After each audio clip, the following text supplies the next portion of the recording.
नमस्कार, अजय चतुर्वेदी।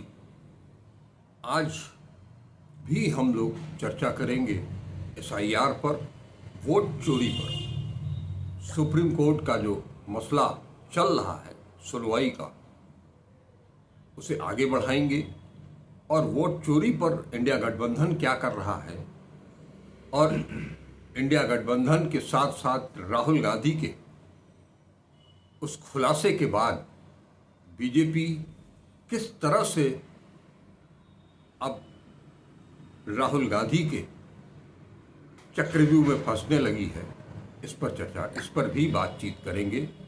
सामने कॉमरेड अमृत कुमार जी।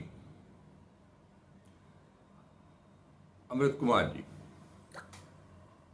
देखिए, ये तो अब धीरे धीरे तस्वीर साफ हो रही है कि जब बिहार में जो जागरूकता अभियान है वो बहुत तेजी से चलने वाला है। जहाँ तक पहले शंका व्यक्त हो रहा था कि राहुल गांधी उपलब्ध होंगे कि नहीं होंगे, लेकिन राहुल गांधी की व्यक्तिगत एक वीडियो आई हुई है जिसमें वो बता रहे हैं कि मैं बिहार आ रहा हूँ और आई। दूसरी तरफ अदालत में सुनवाई भी चल रही है जो लगातार चल रही है। इसके बाद भी मैं थोड़ा सा अदालती प्रक्रिया पर भी आना चाहता हूँ। कल जोगिंदर यादव ने परसों योगिंदर जी ने जो वो किया जी, जो अपना पक्ष रखा करीब आधे घंटे तक। हाँ, और 11 लोग सामने आए जी। तो 11 लोगों के सामने आने का मतलब कि सारे लोग सुप्रीम कोर्ट ही तो नहीं पहुंच जाएंगे। बिल्कुल सही बात है। ये तो बाकायदे सुप्रीम जस्टिस सूर्यकांत ने कहा भी कि अगर ये गर्व की बात है कि कोई आम आदमी हमारे सुप्रीम कोर्ट के दरवाजे पर आया है। हाँ, ये जो है थोड़ा सकारात्मक बात जी। चुनाव आयोग पर सीधे जो है वो डंडा ना करके उन्होंने ये कहा कि नहीं, सुप्रीम कोर्ट जस्टिस सूर्यकांत ने ये योगेंद्र यादव ने जो दलील पेश की है उसकी भी तारीफ की। हाँ। अब हम लोग आते हैं सीधे एसआईआर की पब्लिक डोमेन में क्या चल रहा है। हाँ जी। पूरे देश से ये खबर आ रही है कि जो है कल से ही मशाल जुलूस शुरू हो चुका है। भले जो है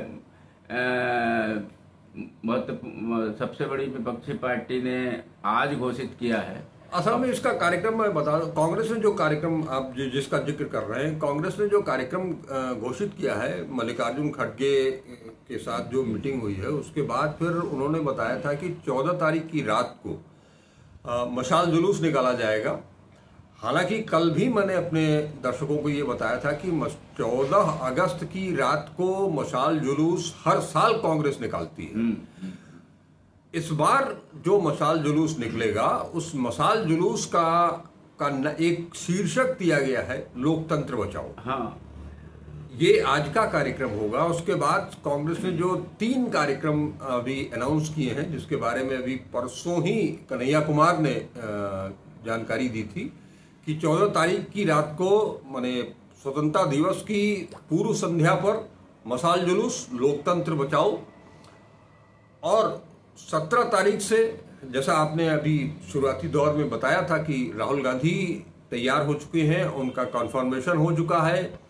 यहाँ तक कि कांग्रेस महासचिव प्रशासन केसी वेणुगोपाल कल बनारस से होते हुए सासाराम भी गए। बनारस में भी कांग्रेसियों ने उनका स्वागत सत्कार किया एयरपोर्ट पर, और वहाँ जाकर के उन्होंने तैयारियों का जायजा लेना शुरू कर दिया है।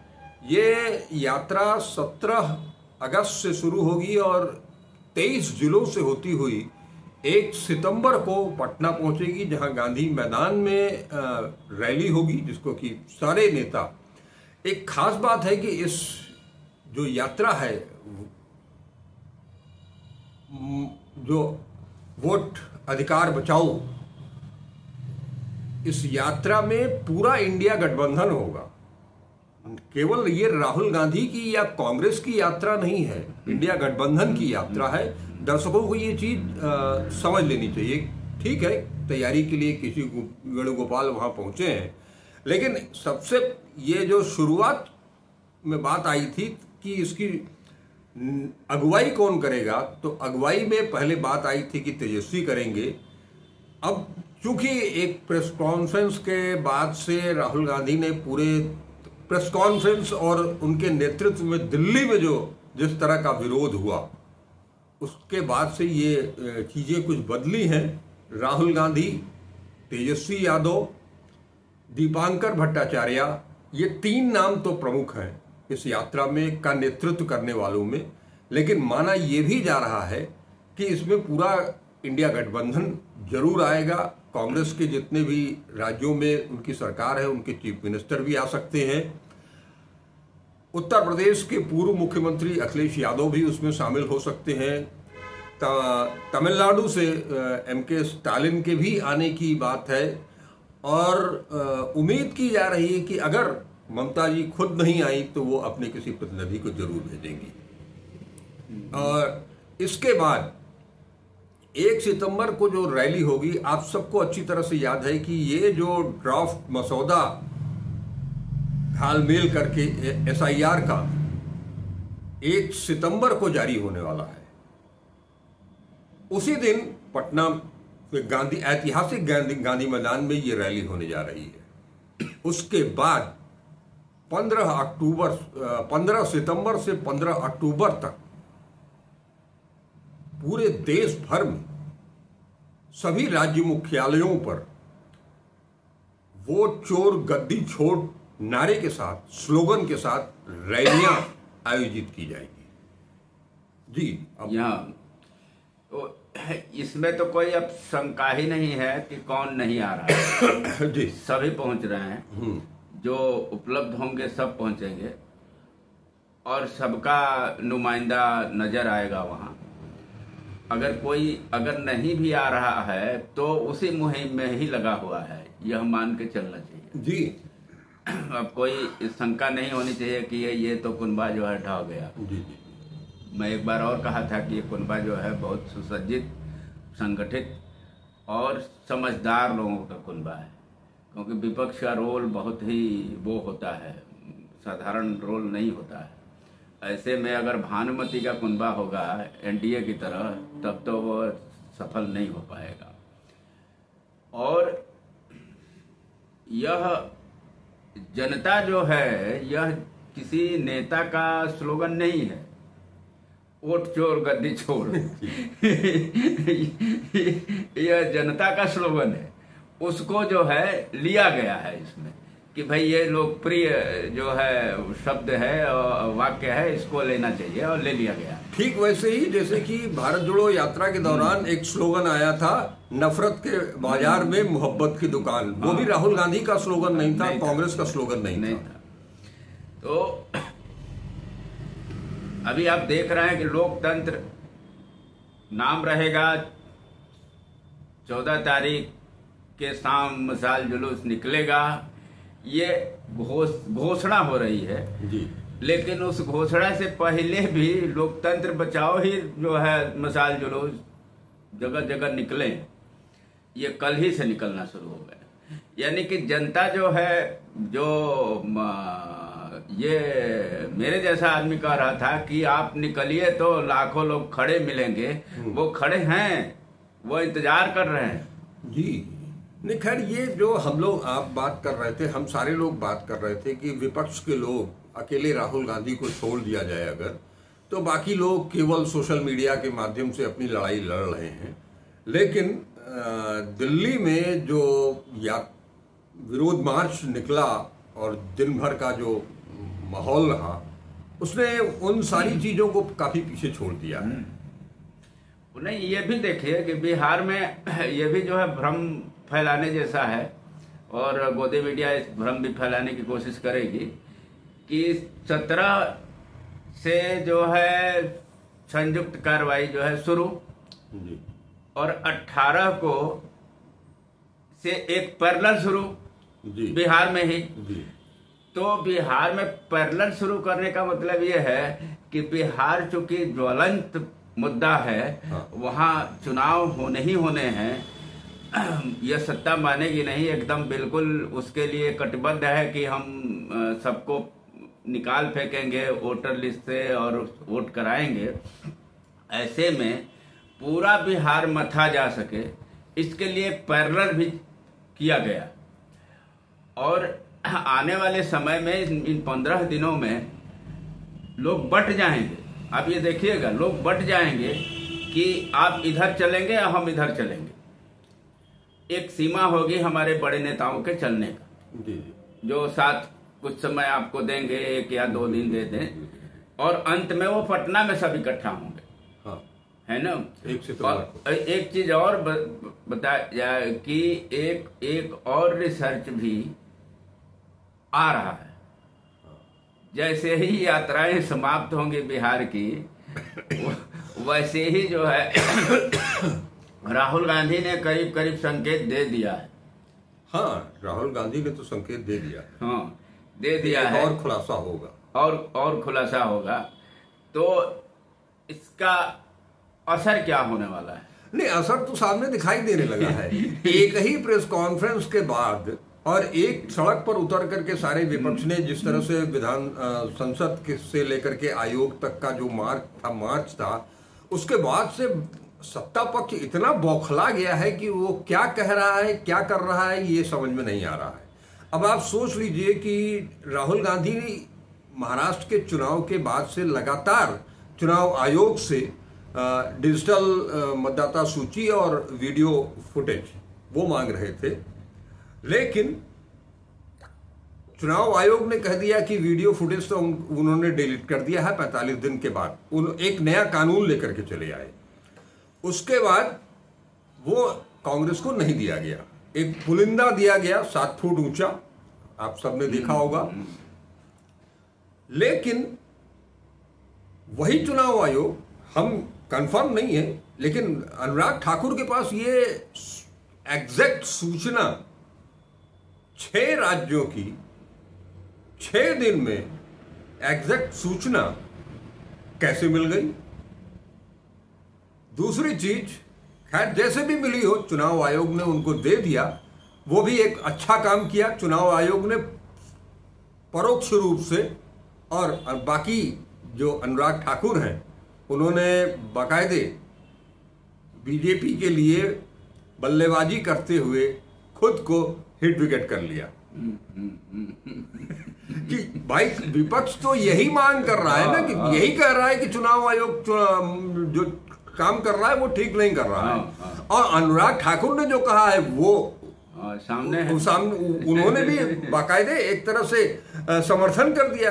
चाहे वो प्रियंका गांधी का चुनाव हो, चाहे वो राहुल गांधी का चुनाव हो, चाहे वो अखिलेश यादव का चुनाव हो, या वो वोटर ही बनाना है तो 1900 सोनिया गांधी उन्होंने कब भारतीय नागरिकता ली और कब उनको वोटर लिस्ट में जोड़ा गया। 1980 की बात आप कर रहे हैं, 1980 में सरकार किसकी थी, ये सब घुमा फिरा करके वो सारी चीजें। इसीलिए मैं कह रहा हूं कि मैंने उस शब्द का, क्रिकेट की भाषा का प्रयोग किया, क्योंकि अनुराग ठाकुर अपने आप को एक क्रिकेटर मानते हैं, रणजी ट्रॉफी तक उन्होंने खेला भी है, तो वो अपने साथ साथ पूरी टीम को ही हिट विकेट करा गए। अब सवाल ये उठता है कि इसके बाद भी, अभी भी मैं कह रहा हूं, चुनाव आयोग सुधरने वाला नहीं। जो उम्मीद की जा रही है कि हो सकता है इतना जन दबाव देखे या ये देखे वो देखे, ऐसा कुछ होने वाला नहीं है। और जैसे ही बिहार पर जो है हमला होगा, बिहार के लोकतांत्रिक पर हमले किए जाएंगे, ठीक वैसे ही पूरे देश में आग लग जाएगी। जी जी जी। ये स्पष्ट दिखाई भी देने लगा है। हाँ, क्योंकि जो विभिन्न, बिहार के अलावा बिहार तो अभी 17 से शुरू होगा या और भी शुरू वहाँ हो रहा है, जो जनता स्वयं स्वतः स्फूर्त आगे खड़ी हो गई है, वैसे कई राज्यों में खड़ी हो गई है। हाँ। है ना। तो ये इस तानाशाह के लिए ये खतरे की घंटी तो है, लेकिन आप भी जानते हैं, हम भी जानते हैं कि तानाशाह इतनी आसानी से सत्ता को नहीं छोड़ते। आप याद करिए ट्रंप को, ट्रंप हार जाने के बाद भी वो बंकर में छुप गया और वो जो है व्हाइट हाउस पहुंचना चाहता था किसी तरह से, यानी उसको इमरजेंसी डिक्लेयर करना था चुनाव के बाद। तो ये सारी चीजें भारत में भी, क्योंकि ये चाचा भतीजा हैं, ट्रंप और हमारे प्रधानमंत्री जी, नहीं वो तो बहुत अच्छे मित्र हैं, गहरे दोस्त हैं। ये चाचा भतीजा हैं उस मामले में कि झूठ वो भी बोलते हैं, झूठ ये भी बोलते हैं। अब सच कब कौन बोल रहा है यही लोग बता भी सकते हैं, दूसरा कोई नहीं बता सकता। तो दूसरा तो देख रहा है कि दोनों झूठ बोल रहे हैं। इतिहास में अगर कोई नाम दर्ज होगा झूठ बोलने का, तो हमको उम्मीद है कि वो स्वर्णाक्षरों में हमारे जो है प्रधानमंत्री जी का नाम आएगा जी, इसमें दो राय नहीं। लेकिन कल एक आश्चर्यजनक घटना भी हुई। चुनाव आयोग ने बिहार के जिन 11 लोगों को मृत बता दिया है, उनके साथ नेता प्रतिपक्ष राहुल गांधी चाय पी रहे थे। तो वो तो भारत के लोकतंत्र के साथ चाय पी रहे थे। वो उनको नागरिक मन मारी, वो सिंबल रूप में लोकतंत्र है। नहीं, वही मैं कह रहा हूं कि जो, और उन्होंने बाकायदे कहा भी कि वो मृत लोगों के साथ चाय पी रहे थे। बताइए। तो ये जरूर है कि बड़ी सतर्कता से विपक्ष को रहना पड़ेगा इन सारे आंदोलनों में भी, क्योंकि ये अराजकता का शिकार ना हो जाए, कहीं सत्ता पक्ष ही अराजक बनाने की कोशिश न करे। हाँ। ये संभावनाएं प्रबल हो। बिल्कुल बिल्कुल, क्योंकि आप भी करो मरो की लड़ाई लड़ रहे हैं, वो भी करो मरो की लड़ाई लड़ रहा है, ध्यान देने की जरूरत है। ये हाँ, वो अपने आप को बचाने के लिए, बचाने के लिए, हम भी अपने को बचाने के लिए, दोनों अपने को बचाने के लिए लड़ रहे हैं। नहीं, उसमें अब बेसिक अंतर एक है, वो अपने को बचाने के लिए, अपनी सत्ता बचाने के लिए लड़ रहे हैं। हमारे अपने आप के साथ साथ भारतीय संविधान और लोकतंत्र को बचाने की बात कर रहे हैं कि जिन लोगों ने संविधान की बात उठाई, हाँ, जो है स्वाभाविक रूप से संविधान का शपथ लेके अपने पदों पर गए, चाहे वो पक्ष हो या विपक्ष हो, उसमें साफ दिखाई देता है कि संविधान के सामने नतमस्तक होने वाला और संविधान की शपथ लेने वाले में क्या अंतर है, ये साफ दिखाई दे रहा है। एक संविधान को रौंद रहा है। हमारी मूल लड़ाई अब ये समझ जाइए कि हमारा वोटर लिस्ट में नाम आएगा कि नहीं आएगा, ये प्रमुख लड़ाई नहीं रह गई। हमारा संविधान बचेगा कि नहीं बचेगा, क्योंकि संविधान ही लोकतंत्र की जननी है। अगर संविधान रहेगा तो लोकतंत्र कायम रहेगा, नहीं रहे संविधान बचेगा तो लोकतंत्र जो है, जो रौंद दिया गया है पूरी तरह से। और आज मैं फिर जो है क्षमा के साथ जो है एक टिप्पणी करूंगा कि सारी संस्थाएं जो है रौंद दी गई हैं, कोई बाकी नहीं है। सभी संवैधानिक जो डर है कि ये 29 में अगर चुनाव जीत गए तो ये न्यायपालिका पर भी कब्जा जमा लेंगे। नहीं, आप कह रहे हैं 29 की बात, हालांकि इनका जो मायाजाल है, इनका जो चुनाव जीतने का इनकी जो टैक्टिक्स है, वो उन सब का खुलासा हो चुका है। और ये भी माना जा रहा है कि अब शायद ये 29 तक चल नहीं, शायद वो न चल पाए, वो अलग बात है, उस पर तो सोचना ही नहीं। और शायद हमारे न्यायिक लोग भी इस बात को समझ रहे होंगे कि यह जो है, यह संस्था जो है मारने की कोशिश होगी। इससे बचने का, क्योंकि संविधान के मूल भावना के रक्षक वही है, जो हमारा सुप्रीम कोर्ट है या हाई कोर्ट है या लोअर कोर्ट है, माने कोर्ट है। अगर कोर्ट ही नहीं बचेगा तो हम आज तो 11 लोग खड़े हो गए, कल कहाँ खड़े होंगे, ये बड़ा सवाल होता है। तो इसलिए हर हाल में यह जो है सत्ता सिर्फ नहीं बदलनी चाहिए, यह सत्ता से ऐसे बेदखल होने चाहिए कि फिर जल्दी ये सर न उठा सके। जैसे 2004 में उसी परिस्थिति में ये जा चुके हैं। एक चढ़ती हुई जवानी का जो है वो सत्ता थी, और उसमें जो है इन्होंने अपनी जो शक्ति थी, सामर्थ्य था आरएसएस का, उस सामर्थ्य के अनुसार जनता के अधिकारों का हनन किया। 2004 में नहीं, 14 में, 4 में। और ये 10 साल तक जो है ये जो है वो पर्दे के पीछे चले गए थे। कोई उम्मीद नहीं थी कि ये जो है ये सत्ता में पुनः आएंगे। यह तो कारपोरेट घरानों ने एक मुखौटा चुना जो गुजरात मॉडल है, उस गुजरात मॉडल को मुखौटा बनाया और पूरे देश पे थोप दिया। ये जनता समझ नहीं पाई। हाँ, उसमें एक व्यक्ति का नाम आप नहीं ले रहे हैं, उसको माफ कर दे रहे हैं आप, जो छोटे गांधी आए थे। सबसे बड़ा इस देश को मैं ये मानता हूं कि 2012-13 में जिस तरह से वो छोटे गांधी आए और अपने आप को गांधी का अवतार बताया, उनका प्रशंसक बताया, उनका अनुयायी बताया, और गुप्त रूप से वो आरएसएस के इशारे पर काम करते रहे। छोटा गांधी जो था, आप तो सम्मानपूर्वक नाम ले रहे हैं, मैं थोड़ा असम्मानित ढंग से नाम ले रहा हूं उस व्यक्ति का। छोटा गांधी तो जो था वो खिलौना था इनके हाथ का।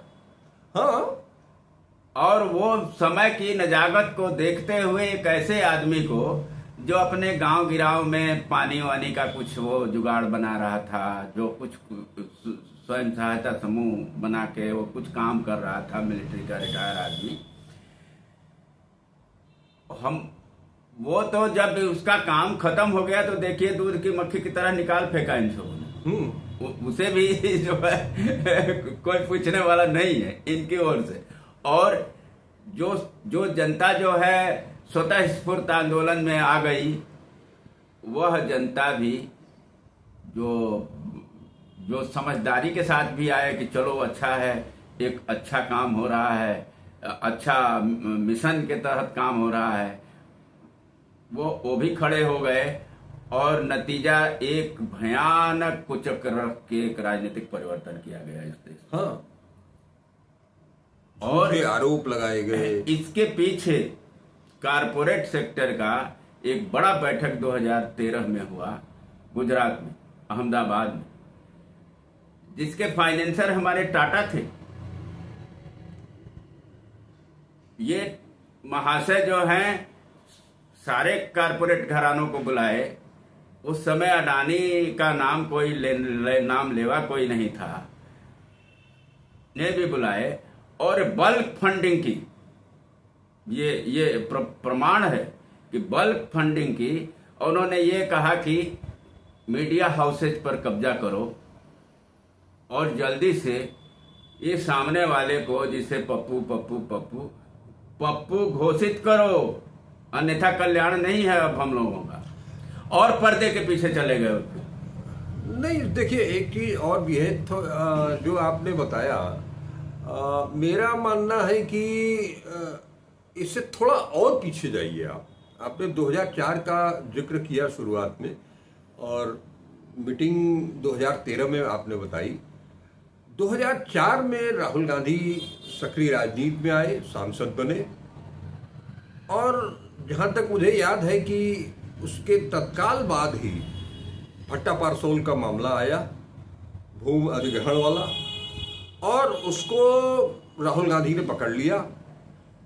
जो किन्हीं दबाव में सरकार कुछ एक ड्राफ्ट तैयार किया था, एक विधेयक तैयार किया था, उस विधेयक को फाड़ करके फेंक दिया उन्होंने किसानों के हित में, और उसमें एक व्यापक संशोधन किया। ये जो काम भट्टा पारसोल में राहुल गांधी ने किया, वो कारपोरेट घरानों को के लिए जो है वो एक खतरे की घंटी बजाने वाला था।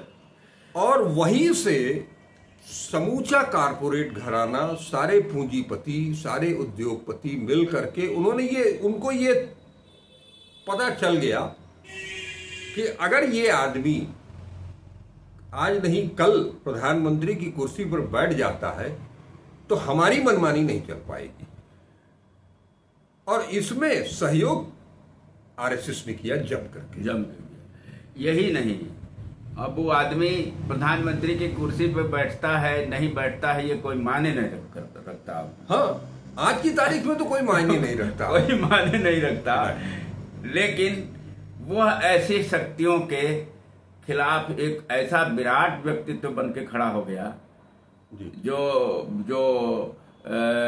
जो है पूंजीवादी राजनीति के पुरोधा कहे जाते हैं उनके बीच, कि वो अगर उसे ये बात समझ में आ गई, कहीं से भी समझ में आ गई कि ये गलत हो रहा है तो उस गलत के खिलाफ खड़ा होगा। मैंने पहली बार इस हिंदुस्तान में, क्योंकि मैं पहली बार इसलिए कह रहा हूं कि नेहरू को बहुत कुछ केवल मैंने पढ़ा है और सुना है,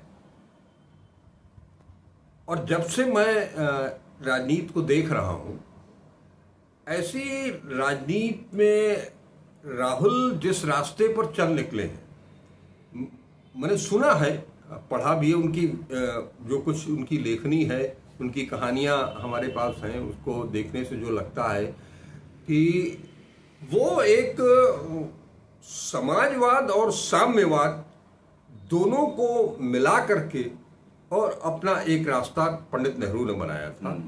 और आज की तारीख में राहुल गांधी जिस रास्ते पर चल रहे हैं, कहीं ना कहीं से ये रास्ता भी समाजवाद और साम्यवाद के बीच का रास्ता है, दोनों का मिश्रण है उसमें। बिल्कुल, आज की जो राजनीति है वो मैं एक लाइन में कहूं तो नेहरू से नेहरू तक की है। हाँ, नेहरू से नेहरू तक की है। और नेहरू तक की इस राजनीति को ले जाने में बाधक नेहरू जी ने भी महसूस किया था। हाँ। कि ये जो है 2 सीट वाले ज्यादा बाधक हैं, कम सीट वाले नहीं। उसमें एक वाकया है उनके समय का कि जब संसद चल रही थी तो कांग्रेस के लोगों ने हल्ला मचाया कि जो है ये सबसे ज्यादा खतरा लाल झंडे वालों से, कम्युनिस्टों से। उस समय तो उन्होंने तपाक से माइक छीना। उस समय तो आज कल जैसा वो जो है सेटअप नहीं था, और कहा कि असली खतरा इन 2 से है जो 2 दिखाई दे रहे हैं। जबकि उन्होंने अपने मंत्रिमंडल में मिनिस्टर बना रखा था, है ना, उनसे नहीं है। उनका कौन सा जो कार्यक्रम है जो उसे मैं पूरा करने की कोशिश नहीं कर रहा हूं, तो वो क्यों खतरा बनेंगे? आज भी वही परिस्थिति आ गई है कि अगर नेहरू से चल के नेहरू तक की राजनीति होगी तो निश्चित रूप से जो लेफ्ट विंग है वो बड़ी ही मजबूती के साथ कांग्रेस के साथ खड़ा मिलेगा। नहीं, वही चीज है कि आप चारों भाई, आप कोई भी मुद्दा उठाइए, देख लीजिए राहुल गांधी ने अपने इन 21 साल के राजनीतिक कैरियर में जो भी मुद्दा उठाया है, उसमें एक भी मुद्दा ऐसा नहीं मुझे दिखाई नहीं देता जो आम आदमी से जुड़ा न हो। वो चाहे जमीन अधिग्रहण का मामला हो, चाहे वो, हम केवल राहुल गांधी और राहुल गांधी की माता सोनिया गांधी की भी बात कर रहा हूँ, उनके सैक्रिफाइस की बात करता हूँ। और इन लोगों ने भूमि अधिग्रहण कानून किसानों के लिए दे दिया। उसके अलावा उन्होंने मनरेगा दिया, उन्होंने राइट टू एजुकेशन दिया, राइट टू फूड दिया। कम से कम इस सरकार ने कभी भी अपने देशवासियों राइट टू, हाँ, सबसे बड़ा जिसको कि आप खत्म करने जा रहे हैं, खत्म कर ही दिया है एक तरह से, राइट टू इंफॉर्मेशन दिया। इन सारी चीजों को लेकर के ऐसे में अगर देखा जाए कि कांग्रेस ने इस देश को क्या दिया या गांधी परिवार ने इस देश को क्या दिया, और आज जो सत्ता में लोग बैठे हुए हैं उनका क्या कंट्रीब्यूशन है देश की आजादी से लेकर के देश की जनता को लाभान्वित करने तक, इससे ज्यादा कुछ कहने की जरूरत नहीं है। कांग्रेस और बीजेपी का अंतर, कांग्रेस और आरएसएस का अंतर क्या है, ये इससे ज्यादा स्पष्ट कुछ नहीं हो सकता है कि एक पार्टी, एक उसके नेता जिन्होंने हमेशा अपने देश के लिए, अपनी जनता के लिए काम किया, और एक वो हैं जो गुलामी के दौरान भी हमारे साथ नहीं थे और आज भी वो जनता के साथ नहीं है। इन्हीं शब्दों के साथ मैं आज की परिचर्चा को विराम देता हूं। कल फिर आएंगे किसी नए मुद्दे के साथ, और जाते जाते आप सबको स्वाधीनता दिवस की बहुत बहुत बधाई। नमस्कार, अजय चतुर्वेदी।